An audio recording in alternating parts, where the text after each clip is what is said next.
देखिए, अगर आप एससी एसटी कैंडिडेट की ज़मीन खरीदना चाहते हैं तो आपके लिए बहुत ही बढ़िया न्यूज़ है। मैं आपके लिए वो कंडीशन आपको बताने वाला हूँ, जिन कंडीशन को आपने पूरा कर दिया तो आप ज़मीन खरीदने के पात्र होंगे और आपको कलेक्टर द्वारा परमिशन जो है वो 99% मिल जाएगा। ठीक है, तो चलिए मैं आपको बता दूं, जो लोग एससी एसटी कैंडिडेट्स की ज़मीन खरीदने के इच्छुक हैं।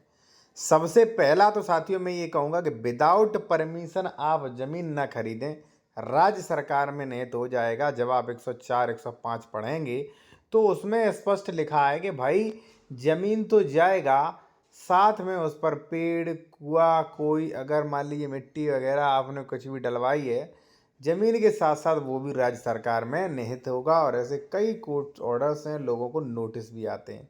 ठीक है, बिना परमिशन की ज़मीन खरीदी 6 साल बाद भी कैंसिल हो जाएगी, 10 साल बाद भी कैंसिल हो जाएगी। ठीक है, पहले तो कहने का मतलब आपको बिना परमिशन के खरीदना नहीं है। अब आप लेना चाहते हैं परमिशन, तो परमिशन लेना चाहते हैं तो इन 3-4 पॉइंटों को आप समझने की कोशिश करें। ठीक है, और अगर आप कोई कानूनी सलाह लेना चाह रहे हैं विशेषज्ञ द्वारा, कोई ज़मीन खरीदा है उसका डॉक्यूमेंट वेरिफिकेशन करवाना चाह रहे हैं या खरीदना चाहते हैं कि वो ज़मीन सही है कि नहीं, लेने लायक है कि नहीं, तो करवा सकते हैं मेरे द्वारा। कॉन्टैक्ट नंबर वीडियो के डिस्क्रिप्शन में मिल जाएगा। फर्स्ट तो ये कहता है कानून कि भाई धारा 98 के नियम और खा की शर्तों को पूरा किया जाना चाहिए। यदि मान लीजिए उसके कोई भी उत्तराधिकारी जीवित नहीं है तो उस कंडीशन में उसे परमिशन मिल जाएगा।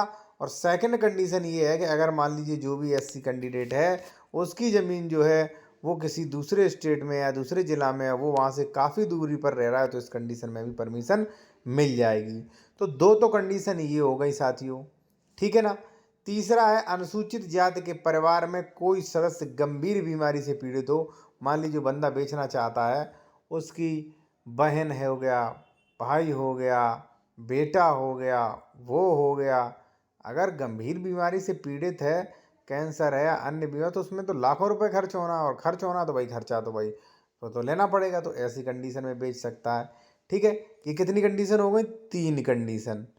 ठीक है, अब देखिए 2 सावधानियां और, कि भाई ज़मीन बेचने के बाद, ज़मीन आपको बेचने के बाद उसके पास 1.28 हेक्टेयर ज़मीन बचना चाहिए। अगर इतना ज़मीन नहीं बचता है उसके पास, तो उसको परमिशन कलेक्टर नहीं देंगे, आप ज़मीन नहीं खरीद सकते। फोर्थ है साथियों, सर्किल रेट से कम कीमत पर ज़मीन बिल्कुल भी ना खरीदें। खासकर एससी एसटी कैंडिडेट से अगर परमिशन भी मिल चुका है तो जितना इनका सर्किल रेट है वो या उससे ऊपर रख सकते हैं, उससे ऊपर ही ट्रांजैक्शन दें। और आप एग्रीमेंट भी पहले बनवाएं अगर परमिशन लेना चाहते हो तो भाई एग्रीमेंट। ठीक है जी।